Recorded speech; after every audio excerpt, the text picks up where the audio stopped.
The world had never seen anything like this. Humanity, for all its advances, was about to face a threat that no one could have predicted. It started with a flash in the sky, a brilliant, otherworldly light that pierced the heavens. For a moment, people thought it was just another meteor. But then the unthinkable happened. A massive alien fleet, stretching across the sky in perfect formation, dropped into Earth's orbit like a pack of wolves circling their prey. This wasn't a random event, it was an invasion. The Krolax Empire had arrived. The Krolax weren't like the stories humans had imagined. They were not just technologically advanced, they were superior in every way. Their ships were sleek, black, and towering, capable of withstanding the most powerful weaponry Earth could throw at them. Their soldiers, clad in glowing armor, seemed to shimmer in the cold vacuum of space, their movements as precise and calculated as machines. The first broadcast sent by the Krolax cut through Earth's communications like a knife. "People of Earth, hear this," a cold, menacing voice boomed across every channel. The speaker was none other than Zorthan, the supreme commander of the Krolax Empire. His face, alien and yet disturbingly human-like, filled every screen. His lips curled into a cruel sneer. "Your species is weak. You think you can stand against us? Your planet will fall, and there is nothing you can do to stop it." Zorthan's words echoed across the globe, first as disbelief, then as fear. He continued, his voice dripping with contempt, "Your weapons are toys, your armies are jokes. Your world is mine. You have one choice, surrender, or face the consequences." The screen went black. Across the planet, chaos erupted. Governments scrambled to understand the aliens' message, but it was already too late.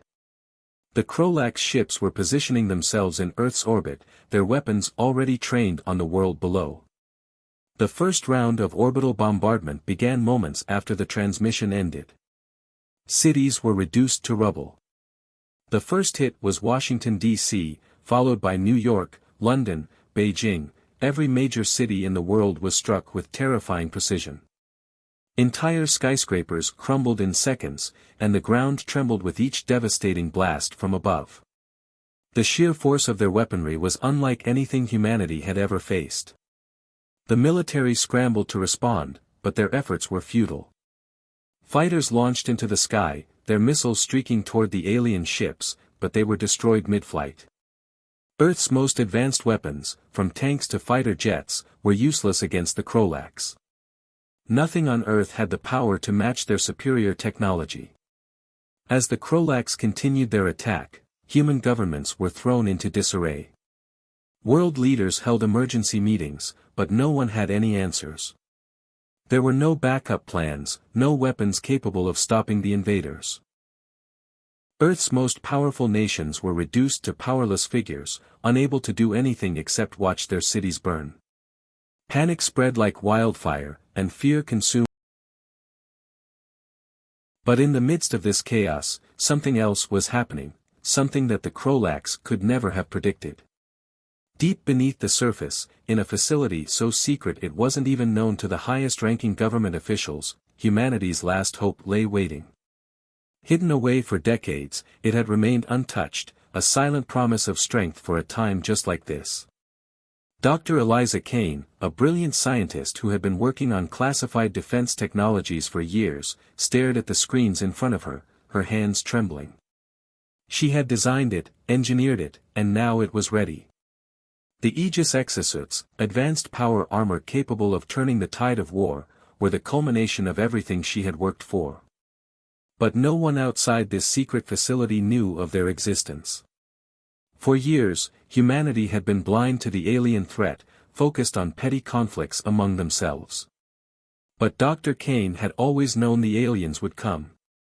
She had prepared, in silence, as the world's governments ignored the growing signs of an intergalactic danger. Now, the suits were ready to be deployed. But there was one problem: there was no time. Dr. Kane watched the clock on the wall. The Krolax were about to launch another wave of destruction. This was humanity's final chance. She hit a button, activating the facility's alarm. The door slid open, revealing Colonel Ryan Steele, a battle-hardened officer who had fought in some of Earth's most dangerous conflicts. He had been briefed on the suits, but like everyone else, he had thought they were nothing more than a last-ditch fantasy. He stepped forward, his eyes scanning the empty room where the exosuits waited. Steele was tall, muscular, and his face bore the scars of a life spent on the front lines. He looked at Dr. Kane, who had always been calm under pressure.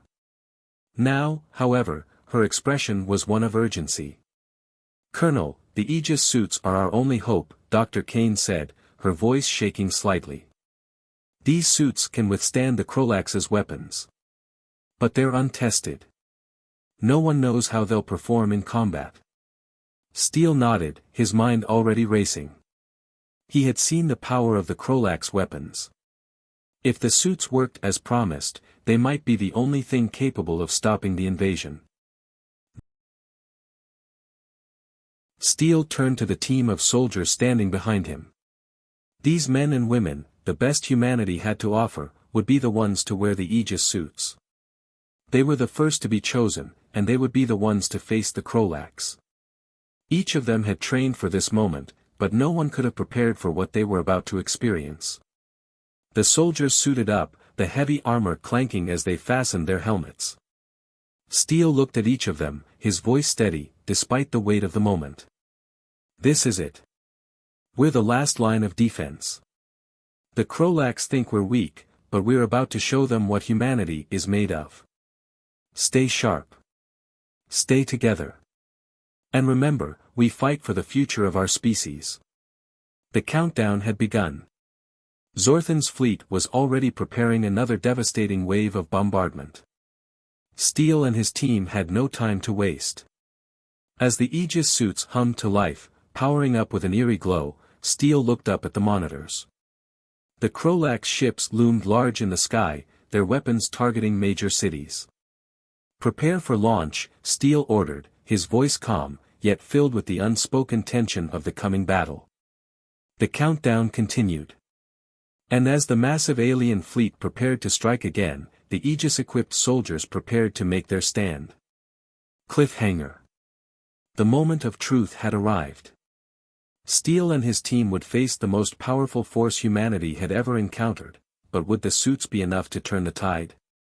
With the fate of the planet hanging in the balance, they stepped into the unknown, ready to fight for survival. The Aegis exosuits hummed to life, and for the first time in history, humanity stood ready to fight back against an enemy that had once seemed invincible. These suits were more than just armor, they were a technological marvel, designed to make the wearer stronger, faster, and almost impervious to harm. Each soldier, once just a human being, was now a one-person army, armed with advanced weaponry and cloaking technology. They were ready for war. Colonel Ryan Steele stood at the front of the team, the sleek Aegis suit covering his entire body. The armor's systems had powered up, and the interface appeared on the visor of his helmet, giving him instant access to the battlefield. His heart raced, but his resolve was unshaken. This was it. They were the last line of defense, and the world was counting on them. "Let's move," Steele said, his voice steady, despite the tension in the air. His team followed him closely, their movements synchronized as they moved through the hidden underground facility. The team consisted of some of the best soldiers on Earth, but today, they were about to face something they had never encountered, an enemy whose strength and technology. The screen fades from black, and we are thrust into the heart of a brutal conflict. The sky above Earth is filled with terrifying alien warships, sleek and imposing, each one gleaming with advanced technology. These are the Zorvath, a race of extraterrestrials so far beyond human capabilities that they seem almost invincible. Their ships move effortlessly through space, invisible to human radar thanks to their cloaking devices. Below, Earth is in chaos. Major cities burn as the Zorvath unleash their destructive weapons, drones, lasers, and pulse cannons, wiping out anything that stands in their path. The human race, already reeling from decades of conflict and environmental collapse, is now facing a threat they cannot possibly match. The Zorvath have advanced AI systems that can predict human movements, shields that are impervious to most attacks, and weapons that make Earth's most powerful bombs look like child's play. Humanity is on the brink of extinction. Inside a heavily fortified command center, the Zorvath's supreme commander, General Vrax, stands towering over a holographic display of Earth. His cold, alien eyes scan the planet's surface, watching as his forces systematically destroy every human stronghold. Next to him stands an AI assistant, a sentient being of unimaginable intellect, providing real-time data on the destruction. "You see, Vrax," the AI hums, its voice smooth and emotionless, "humanity's resistance is futile. The planet is ours." Vrax smirks, watching a city on Earth crumble beneath a volley of orbital bombardments. "Yes, but let's not forget their most laughable defense," he says, turning his gaze toward a flashing red marker on the map. The human weapon. The camera zooms in on the marker, showing a group of human resistance fighters huddled together in an underground bunker, trying desperately to activate an ancient weapon, a nuclear bomb. The Zorvath know of this weapon from historical data collected long before their invasion.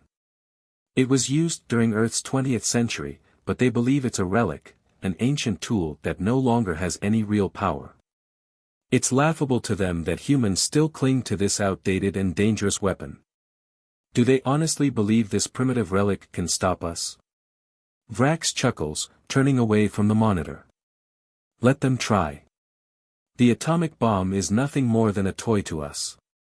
The camera cuts to a close-up of the Zorvath's advanced tech. Their ships pulse with energy, glowing in the void of space, as their commanders go about their final preparations to crush the human resistance. The stark contrast between the Zorvath's sleek, high-tech warships and the remnants of humanity's crumbling cities below underscores the enormous power disparity between the two. The camera pans out, showing a massive space station orbiting Earth, where the Zorvath have established their command center. The station is a marvel of alien engineering, with glowing blue structures and massive weapon arrays capable of obliterating entire continents in an instant. Below, on Earth's surface, the scene shifts to a hidden underground bunker deep in a mountain range. It's the last hope of humanity. Inside, a ragtag group of resistance fighters, led by Captain Samir Khan, work feverishly to activate the nuclear warheads stored in the bunker. The camera focuses on their faces, grim, determined, but also haunted by the weight of what's at stake. Khan, a battle-hardened veteran, knows the odds are stacked against them, but his resolve is unwavering. He glances at Dr. Elena Reyes, the brilliant scientist who is working to reactivate the bombs. Her fingers fly over a console, typing commands. Captain Khan looks at her, the gravity of her words sinking in. "We don't have a choice, Elena. It's them or us." But as the team continues their final preparations, the Zorvath soldiers begin to land, their drop ships crashing into the base's outer perimeter. The hum of alien technology fills the air as the Zorvath approach. The enemy is upon them, and there's no time left for hesitation. The underground base is suddenly plunged into chaos as Zorvath elite soldiers storm the facility.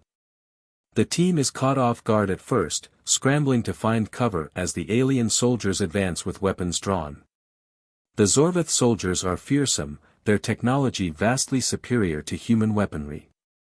They wear sleek exosuits that make them nearly invincible, with cloaking devices and plasma rifles that rip through walls with ease. Captain Khan leads his team in a desperate defense, using old weapons, grenades, and hand-to-hand combat. The sounds of gunfire, explosions, and shouting fill the air. Khan fights with the fury of a man who knows the world's fate depends on his actions. His tactical mind comes into play as he coordinates the team's counteroffensive. "Hold them off," he shouts to his team, his voice a mix of anger and desperation. "We have to launch those bombs." The battle is brutal. Sergeant Bonner, still reeling from his earlier injuries, fights alongside Khan, his face contorted in pain but driven by a sense of duty. Bonner takes down a group of Zorvath soldiers, but not before taking a fatal blow. A plasma bolt sears through his chest, and he falls to the ground with a loud thud. Bonner! Captain Khan yells, rushing to his side.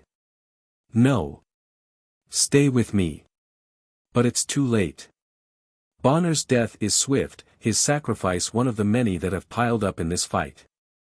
Khan's face hardens as he stands over his fallen comrade. The loss of his friend fuels his rage. This ends now, he mutters under his breath. The pressure on the team increases. Not only are they dealing with the Zorvath soldiers inside the base, but the Zorvath fleet continues to assault Earth's cities above, their massive ships hovering like vultures. The clock is ticking, and the team has no choice but to keep pushing forward, despite the overwhelming odds.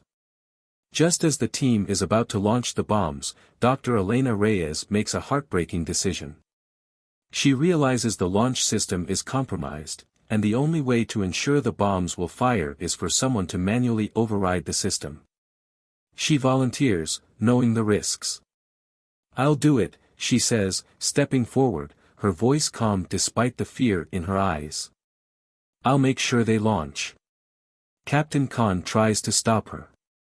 "No, Elena. It's too dangerous." But Elena's mind is made up. Someone has to do it. It has to be now. With a final glance at Khan, she runs to the launch control room, leaving her team behind. As she enters the control center, she fights against the overwhelming alien forces that are still pressing forward, knowing that she's the only chance humanity has to survive. In the final moments before she hits the launch button, Elena looks at the monitors, seeing the world in flames above. A tear slips down her cheek. "For humanity," she whispers, her fingers trembling as they hover over the control. With a deep breath,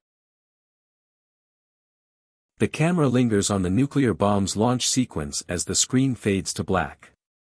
To be continued. As the Zorvatha's dark ships continue to dominate Earth's skies, humanity is barely holding on. The alien invaders are too powerful, their weapons too advanced, their AI too intelligent.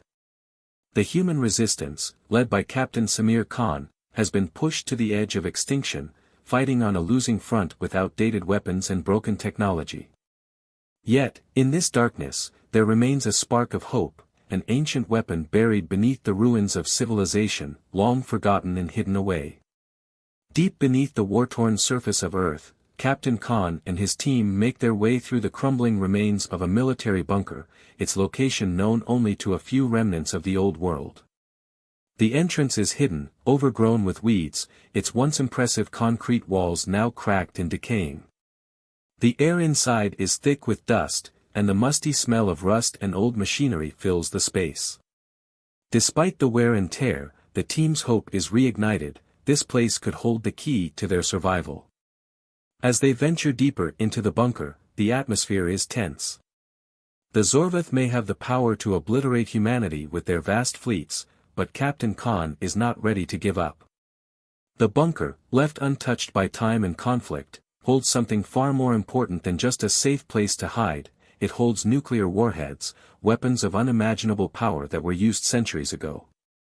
Inside a large, dimly lit room, the team finds rows of old nuclear warheads, their metal surfaces cold and unyielding.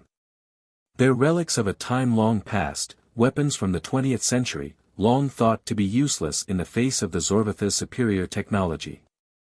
The warheads have been forgotten by most of humanity, with only a few records left that even mention them. But to Captain Khan and his team, these bombs are humanity's last hope. "We can't let them win," Captain Khan says, his voice resolute. "We still have this. We just need to make it work." But reactivating these ancient bombs is no easy task.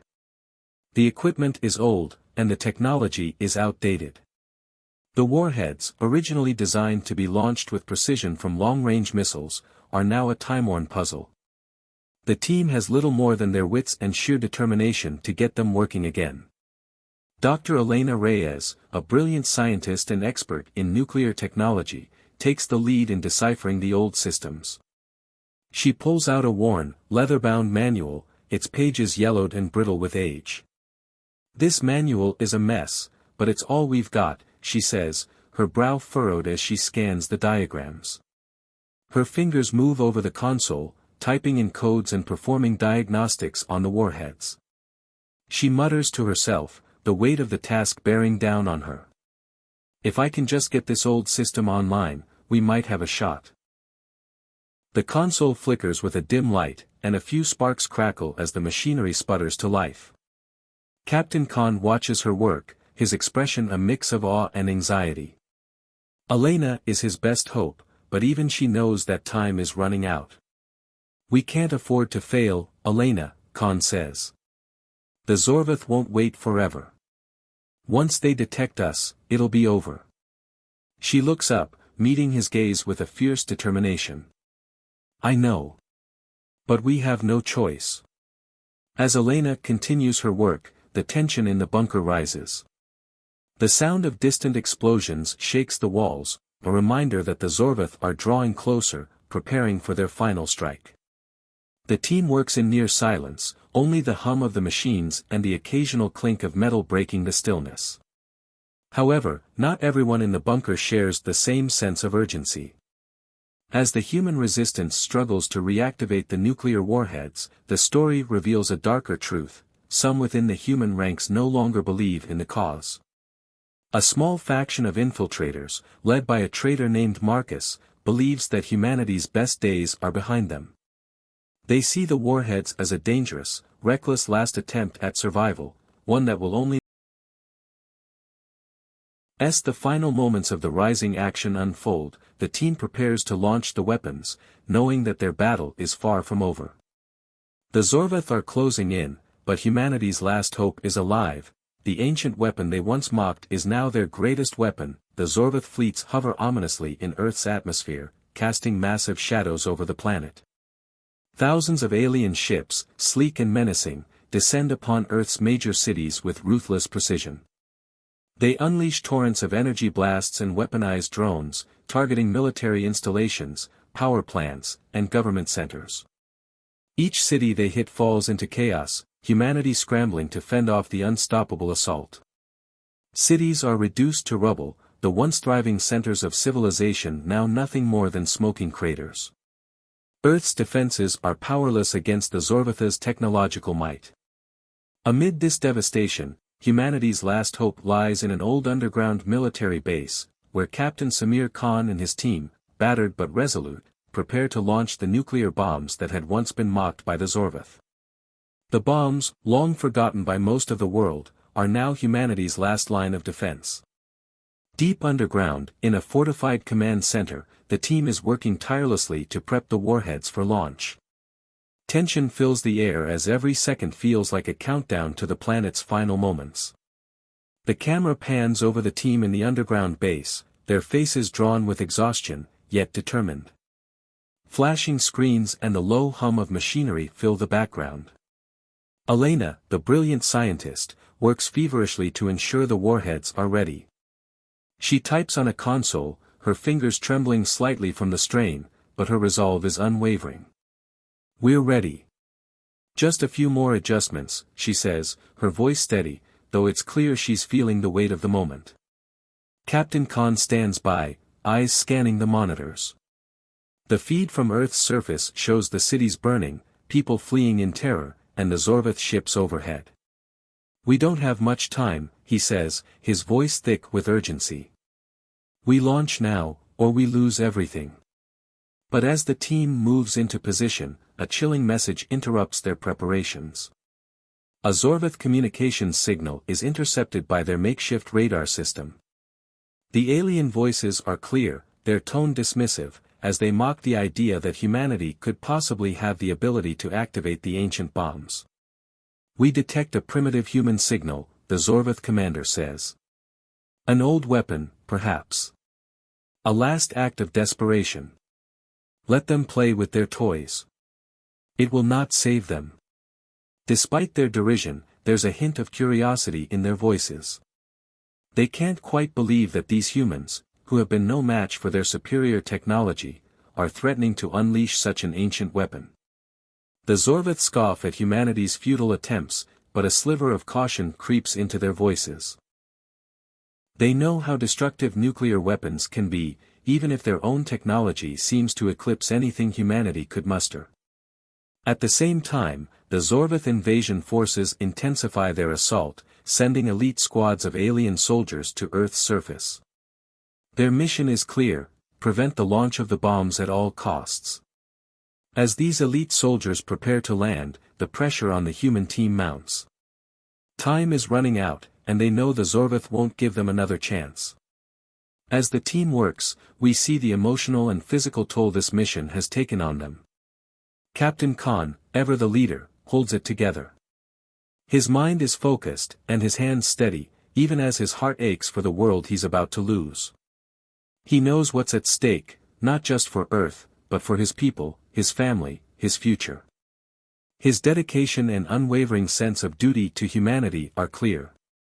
He believes that sacrifice is part of this war, whether it's losing his team or his life, he's willing to give everything to save Earth. Dr. Elena Reyes, despite her brilliance, feels the weight of the mission bearing down on her. She's never had to deal with the moral weight of launching such destructive power. "This is the endgame, Captain," she says quietly, glancing at the warheads in front of her. "We can't turn back from this. If we launch these..." The bombs are launched. Earth's final hope is in motion. As the countdown to destruction begins, the Zorvath, finally realizing the threat humanity now possesses, scramble in panic, but it's too late. The first missile is already in the air. As Elena's sacrifice reverberates across the battlefield, the humans may have finally turned the tide, but the fight is far from over. The nuclear warheads are launched, and with them, humanity's last desperate hope. The countdown to destruction begins, but as the first missiles breach the atmosphere and head toward their targets, the Zorvath fleet finally realizes the magnitude of their mistake. The alien invaders, confident in their technological superiority, had dismissed the human weapon as a relic, something too primitive to threaten them. But now, they are painfully aware that they were gravely mistaken. As the first warhead penetrates the Zorvath's advanced defense systems, the result is catastrophic. The massive Zorvath ships, which once appeared invincible, are shaken to their very cores. The explosions ripple through their hulls, sending shockwaves that split the ships open like fragile eggshells. The Zorvath's AI systems, which had been so sure of their superiority, are overwhelmed by the sheer force and unpredictability of the bombs. The sleek alien ships, once untouchable, now disintegrate in a blaze of fire and metal, each blast breaking the aliens' once impenetrable shield and tearing apart their advanced machinery. The alien fleet, as it had been organized and precise, is now reduced to a chaotic, burning mass. The once pristine ships drift aimlessly in the sky, torn asunder by the force of the nukes, their advanced technology no match for humanity's forgotten weapon. The Zorvath command center is thrown into disarray as their forces attempt to regroup and retaliate, but it's too late. The damage has been done. The warheads are in the air, and there's no stopping them. On Earth, the impact of the warheads is felt immediately. As the sky is lit up by the orbital bombardments, Captain Khan and his team take advantage of the chaos to launch a final assault on the remaining Zorvath forces. Despite being vastly outnumbered and outgunned, the humans fight with everything they have, using their knowledge of alien technology to turn the tide in their favor. In the streets of the war-torn cities, the human resistance engages in brutal, close-quarters combat with the remaining Zorvath troops. The fighting is intense, with hand-to-hand combat, makeshift weapons, and guerrilla tactics being used to devastating effect. The humans may not have the technological firepower the Zorvath possess, but they have something far more powerful: their determination and their willingness to fight for survival. The camera focuses on the rubble-strewn streets as explosions rock the ground. Soldiers from the human resistance move in tight formation, their weapons ready, their faces grim but resolute. In the distance, Zorvath soldiers in their advanced exosuits close in, their cloaking devices flickering intermittently as they prepare to launch another assault. But this time, the humans are ready. Using alien tech they had scavenged from previous battles, they activate pulse shields that disrupt the Zorvatha's cloaking systems, making the invaders visible for the first time. With the Zorvatha's invisibility no longer an advantage, the humans begin to fight back with renewed vigor. The streets become a battlefield, and the camera zooms in on Captain Khan, moving with precision as he leads his team into the heart of the Zorvath forces. His tactical brilliance shines through as he coordinates ambushes and counterattacks, knowing exactly when to strike and where to strike next. The humans are outnumbered, but they are fighting with the determination of a species that has nothing left to lose. Every soldier fights like their life depends on it, because it does. The Zorvath, realizing their losses, attempt to regroup and retaliate. The Zorvath ships above send down plasma blasts, which turn buildings into smoldering ruins, but the humans hold firm. Their will to survive and their unity push them forward. They refuse to let their home, their families, and their future fall under the aliens' tyrannical rule. Each street becomes a battleground, with soldiers on both sides falling in the heat of combat. Explosions light up the sky, and the echoes of plasma gunfire fill the air, adding to the chaos. Marcus and his group believe that humans should surrender to the Zorvath, or at the very least, negotiate terms for survival. They argue that the human race cannot fight the superior alien technology and that using the old weapons will only ensure their destruction. As Captain Khan and Dr. Reyes struggle to restore the bombs, Marcus's faction makes their move. They silently infiltrate the bunker, intent on disabling the bombs before they can be activated. With quiet but precise sabotage, they begin to tamper with the warhead systems, trying to sabotage the process from within. The tension increases as the camera focuses on Elena, who is in the middle of cracking a security code on one of the warheads. A loud metallic clink echoes from behind her, and her head jerks around. She notices something is off, a small detail that could jeopardize everything they've worked for. "No," she whispers under her breath. "Not again." Captain Khan, realizing the sabotage is happening, orders his team to investigate. He calls out, "Check the systems. Someone's messing with our work." His heart races as he realizes how close they are to success, and how easily it could all be torn away. The camera cuts between the frantic efforts of Dr. Reyes and the growing threats from Marcus and his group. Khan, a seasoned war veteran, leads the charge to protect the team. He's been through countless battles, but this feels different. There are enemies within their own ranks, and it's unclear who can be trusted. As Marcus's group attempts to sabotage the warheads, the resistance fighters spring into action. The camera shifts to a close-quarters combat sequence, with humans and traitors fighting in tight, narrow corridors. The sounds of gunfire echo as the soldiers struggle to subdue the infiltrators. Khan's eyes are cold with determination as he fights to protect the last hope for humanity. In the chaos, Sergeant Bonner, one of the team's toughest fighters, takes down several of Marcus's men, but not without cost.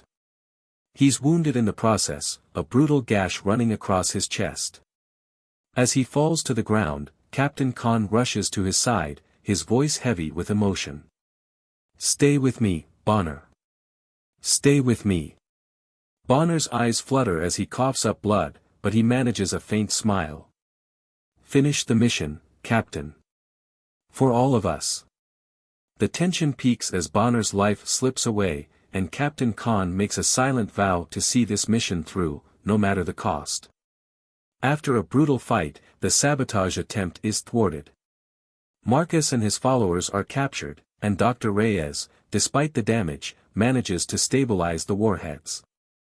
With a final push, the bombs are ready.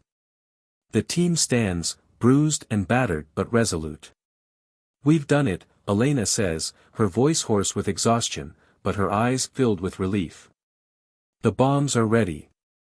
Khan looks around at his team, the weight of Bonner's sacrifice heavy on his shoulders. He nods, determination clear in his eyes. "Now we finish this. We have to get this working," Captain Khan says, his voice low, urgent.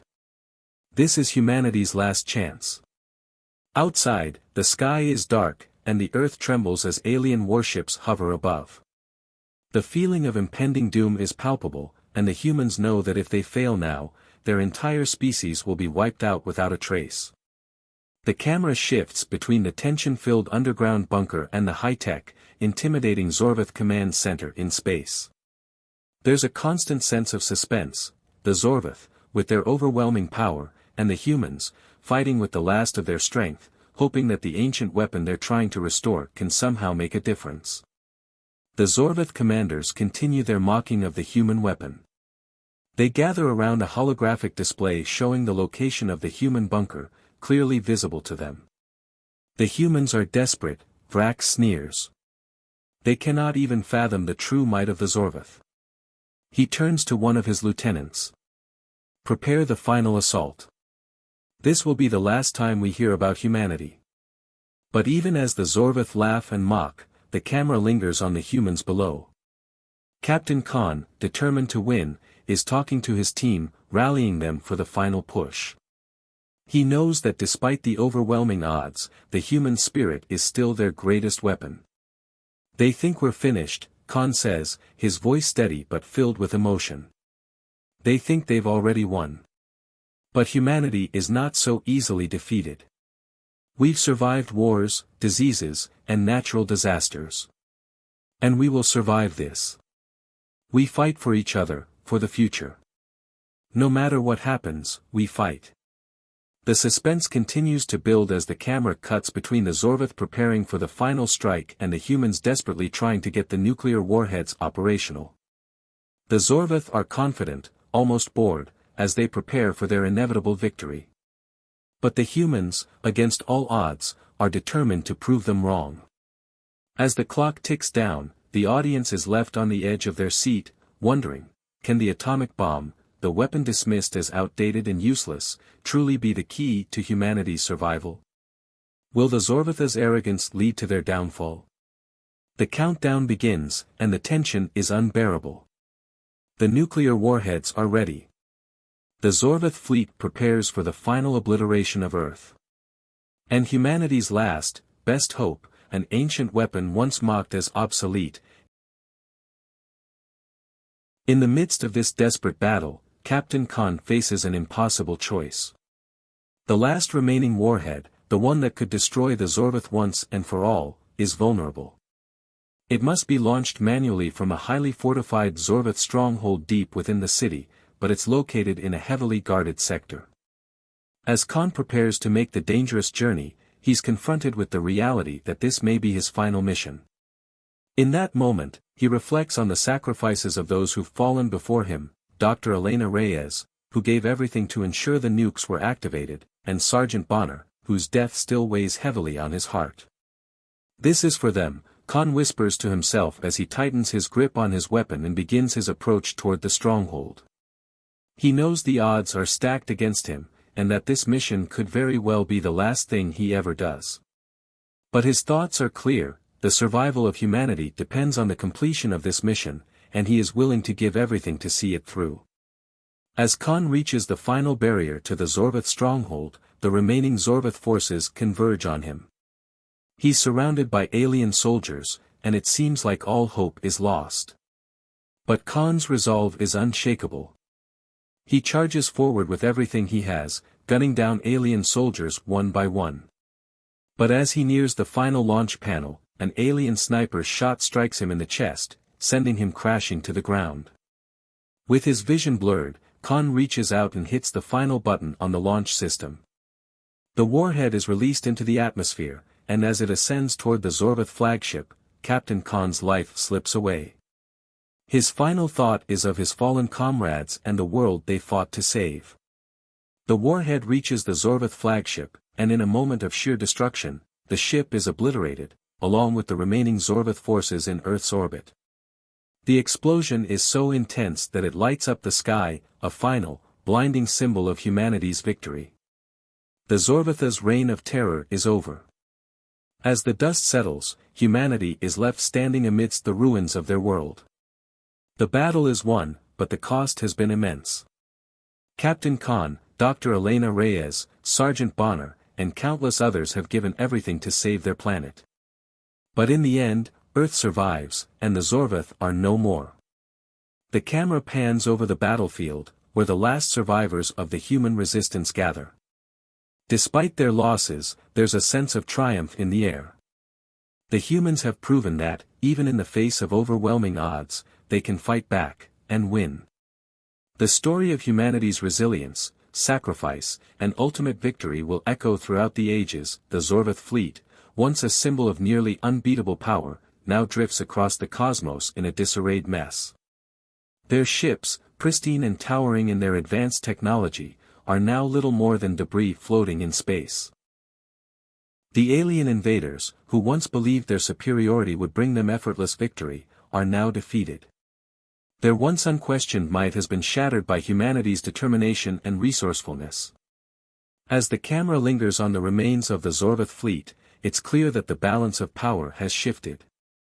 The vast ships, which only hours ago were unleashing destruction on Earth, now lie broken and scattered, the once menacing hulls torn apart by the force of humanity's ancient weapon.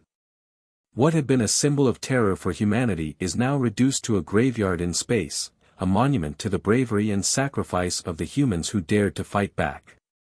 The Zorvath retreat, their last-ditch efforts to salvage their fleet futile.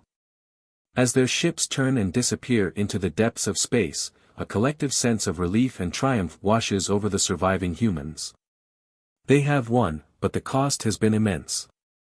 The sky over Earth, once dark with the smoke of orbital bombardments and flashes of alien plasma fire, is now clear. However, the damage done to the planet is immense. Major cities lie in ruins, and the survivors are left to pick up the pieces of a shattered world. The remnants of the Zorvath forces, both in space and on Earth, have been eradicated, but the scars of war remain. On the surface, the human resistance fighters who survived the final battle begin to gather. They stand amidst the rubble of a devastated Earth, weary and bloody but alive. There are no celebrations, no fireworks, no grand speeches. Instead, there is quiet, almost somber recognition of the victory they've earned. They know the price of. The camera pans over the ruins of Earth, showing the devastation left in the wake of the battle. Buildings reduced to rubble, entire neighborhoods destroyed, and the remains of fallen soldiers lying in the streets. Yet, amid this destruction, there's a sense of hope beginning to take root. The surviving humans, battered but unbroken, begin the long process of rebuilding. The survivors gather around the wreckage of the Zorvath ships. They stand together, looking at the remnants of the alien fleet, once symbols of terror, now symbols of humanity's unyielding spirit. Some of the ships still spark with the faint glow of alien energy, but they are no longer a threat. They are silent monuments to a battle that has been won against all odds. The camera slowly zooms in on the survivors, their faces a mix of exhaustion and relief, but also of determination. In the midst of the destruction, humanity's resilience shines through. The survivors begin their work, clearing the rubble, and searching through the wreckage for what can be salvaged. The Zorvath technology, though once used against them, now offers new possibilities for rebuilding their world. With the knowledge they've gained from their fight against the aliens, humanity can start to recover, and maybe even build something better than what was before. Humanity has always been resourceful, but the war with the Zorvath has taught them how much they can endure. What seemed like a lost cause only days ago has turned into a path forward. As the camera focuses on the survivors working together, it's clear that they are united in their purpose, to rebuild Earth and ensure that no force, no matter how powerful, will ever threaten them again. The camera lingers on the faces of the human survivors. Captain Khan's team, Dr. Elena Reyes, Sergeant Bonner's comrades, each person has been touched by loss, but they are not defeated. They have lost loved ones, friends, and fellow soldiers, but they carry on, knowing that the sacrifice was worth it. As the scene shifts to the survivors moving forward with their work, the voice of Captain Samir Khan rings out, his words echoing over the image of Earth's shattered landscape. The voiceover is calm but filled with a quiet strength, a testament to everything humanity has overcome. We are the ones who stand against the dark. No matter how powerful the enemy, we will fight. And we will win. These words are not just a reflection of the past but a promise for the future. Humanity's resilience, forged in the fires of war, has proved that even in the face of overwhelming odds, they will rise. The words echo through the ruins, reaching the ears of every human survivor. There's no celebration, no grand gesture of victory, only the quiet determination of a species that has faced extinction and come out victorious. As Captain Khan's monologue fades out, the camera pulls back, showing the Earth from space.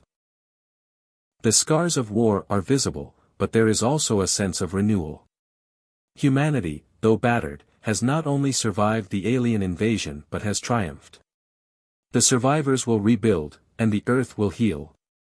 The final moments of the film show the survivors beginning to rebuild their world. In small groups, they start to clear the rubble, repairing the infrastructure, and searching for the resources they will need to sustain themselves. Some survivors are helping others, some are exploring the remains of the Zorvath technology, trying to understand it for future use. The work is hard, but there's a sense of hope in the air. The camera zooms out, showing the vastness of the devastation, but also the small, steady steps being taken toward recovery. The camera focuses on a small group of children, some of the youngest survivors, who are looking up at the sky. For them, the war is over. The aliens are gone, and the world they will grow up in will be a world of peace and rebuilding. They look at the remnants of the alien ships in the distance, not with fear, but with curiosity and hope. The final shot shows the Earth from space once again. The planet is scarred, but it's still beautiful, still alive. The alien ships, now wrecks, float silently in orbit, reminders of the battle that was fought and won. The survivors on the ground continue to work, their human spirit unbroken, as they begin the long journey toward recovery and a brighter future. Humanity has proven that even when faced with the darkest forces, even when the odds are impossible, they can fight back and win. In the end, it's not just about survival, but about the will to persevere, the courage to stand up against the most powerful enemies, and the determination to rebuild from the ashes. The final image of humanity working together in the face of adversity serves as a reminder: no matter how dark the world becomes, there will always be those who rise to fight and rebuild, as long as the spirit